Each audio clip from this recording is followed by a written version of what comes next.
तो दोस्तों मैं हूं आपका होस्ट एंड दोस्त Vasudev Chandel village study YouTube channel.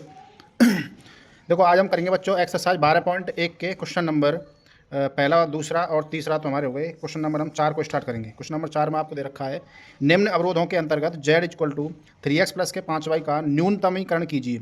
आपको न्यूनतमीकरण करके उसका न्यूनतम मान निकालना है, जिसमें आपको सब्जेक्ट दे रखी हैं x प्लस के 3y greater than equal to 3, x plus के 2y greater than equal to 2 और x comma y greater than equal to 0। इसको सॉल्व करेंगे बच्चों हम क्योंकि इसमें आपको क्वेश्चन लिखना पड़ता है इस एक्सरसाइज का। क्वेश्चन नंबर 4 हमारा एक्सरसाइज नंबर 12.1।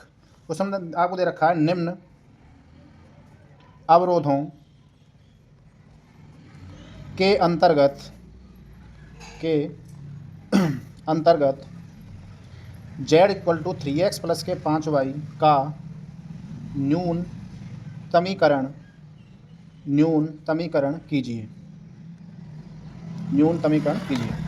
सॉल्यूशन करेंगे बच्चों। सॉल्यूशन करने में सबसे पहले आपको जो सब्जेक्ट दे रखी हैं सब्जेक्ट लिख लेंगे आप। तो सब्जेक्ट आपको पहले क्या दे रखी है? पहले दे रखी है आपको x प्लस के 3y greater than equal to 3, x plus के y greater than equal to 2, फिर आपको दे रखा है x greater than equal to 0 और दूसरा दे रखा है y greater than equal to 0। Solution करेंगे। तो सॉल्यूशन में आप सबसे पहले देखेंगे हमको जो सब्जेक्ट दे रखी हैं, सब्जेक्टों में हम x का और y का मान 0 रखेंगे और मान प्राप्त करेंगे। तो समीकरण 1 से ये हमारा पहला है, ये वाला हमारा दूसरा है, ये वाला हमारा तीसरा है, ये वाला हमारा चौथा है। तो मैं उठा रहा हूँ तुम्हारा x प्लस के 3y greater than equal to अगर 3 है तो x बराबर अगर मैं 0 लेता हूँ तो 0 प्लस के 3y बराबर ग्रेटर देन इक्वल टू 3, तो y इक्वल टू आ जाएगा तुम्हारा ग्रेटर देन इक्वल टू आ जाएगा तुम्हारा किसके 1 के। अब अगर मैं y इक्वल टू 0 रखता हूँ तो y इक्वल टू 0 रखने पर x प्लस के 3 into 0 greater than equal to 3, तो x greater than equal to 3 निकल के आता है बच्चों आपका। अब मैं बात कर रहा हूँ समीकरण नंबर 2 को उठाएंगे। समीकरण 2 से समीकरण 2 में आपको दे रखा है x प्लस के y greater than equal to 2। इसमें मान रखेंगे तुम्हारा, और मान रखेंगे तो एक बार x बराबर 0 रखेंगे तो y greater than equal to 2 आ जाएगा, y इक्वल टू 0 रखेंगे तो x greater than equal to 2 आ जाएगा हमारा। इन सारी वैल्यूओं को हम ग्राफ में संयोजित करेंगे, ग्राफ बनाएंगे। ग्राफ आप या तो पेंसिल ले सकते हैं और पेंसिल नहीं है तो आपके पास आप सीधे पेन से भी काम कर सकते हैं।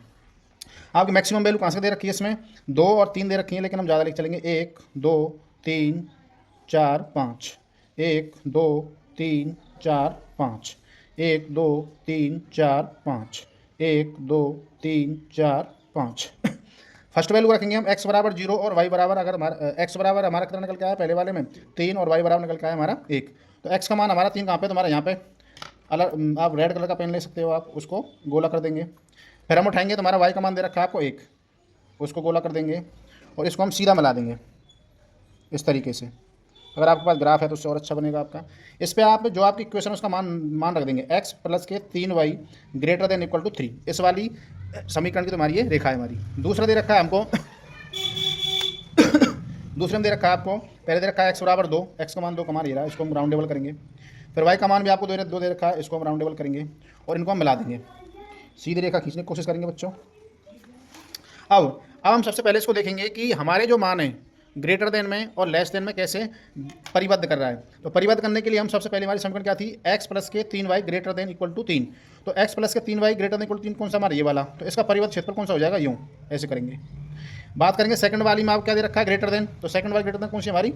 ये वाली, इस तरीके से। इसका कौन सा क्षेत्र हमारी? तो आपका सीडेड एरिया ये वाला रहेगा बच्चों, सीडेड एरिया आपका ये वाला रहेगा, ये आपका छायांकित भाग रहेगा, छायांकित भाग। इसके आप पॉइंटों को रखेंगे और आपके कौणिक बिंदुओं को और अपने जेड के मान निकालेंगे। तो कौणिक बिंदु फर्स्ट वाला कौन सा आपका, जिसको हम बोलेंगे 0,2, इसको आप मान सकते हैं ए। दूसरा कौन सा हमारा?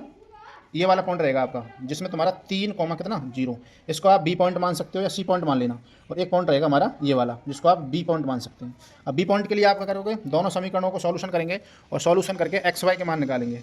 नाउ एक्स प्लस के 3y बराबर 3, एक्स प्लस के y बराबर 2, तो माइनस माइनस माइनस कैंसिल हो गए। 2y इक्वल टू 1 और y का मान आ गया तुम्हारा 1/2। y का मान समीकरण 1 में रखेंगे और y का मान समीकरण 1 में रखेंगे तो हमारा x का मान आ जाएगा x प्लस के 3 गुणा 1/2 बराबर 3। तो हो जाएगा हमारा x बराबर 3 माइनस के 3/2, मतलब x का मान आपका आ जाता है तुम्हारा 1 सही 1/2, मतलब आप इसको 1.5 या 1.5 ध्यान रख सकते हो। इन वैल्यूओं को हम b की जगह पर रख देंगे, तो हमारा x का मान कितना है 3/2, तो मैं इधर रख रहा हूँ उसको 3/2, दूसरा मान कितना हमारा 1/2। अब कोण बिंदुओं में सबसे पहले हम किसको निकालेंगे, ऊपर वाले को, और आपसे पूछ क्या रहा है, न्यूनतम पूछ रहा है आपसे, यानी कि छोटी से छोटी संख्या पूछ रहा है आपसे कि जेड का मान सबसे न्यूनतम किस पे आता है। सबसे पहले मैं 0,2 पर चेक करता हूँ, क्योंकि जेड बराबर आपका क्या है 3x प्लस के 5y, मान रखेंगे 3 इंटू 0 प्लस 5 गुणा 2 बराबर आता है तुम्हारा कितना 10, जेड का मान।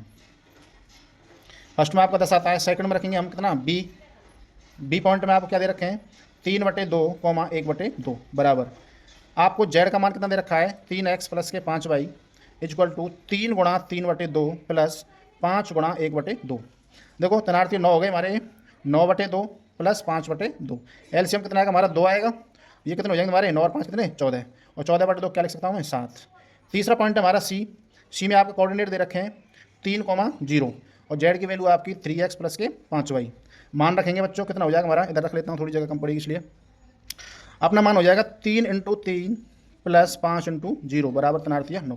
आपसे वो पूछ रहा है न्यूनतम मान, तो न्यूनतम मान आपका 9 है 7 है या 10 है, कितना हमारा 7, तो नीचे लिख देंगे हम, क्योंकि बी पॉइंट पे आपके 3/2, 1/2 पर जेड का न्यूनतम मान या न्यूनतमीकरण भी लिख सकते हो आप, न्यूनतमीकरण 7 आता है, जो कि आपका आंसर है बच्चों। हमारे चैनल को शेयर करें, सब्सक्राइब करें और बेल आइकन बजाना ना भूलें भैया।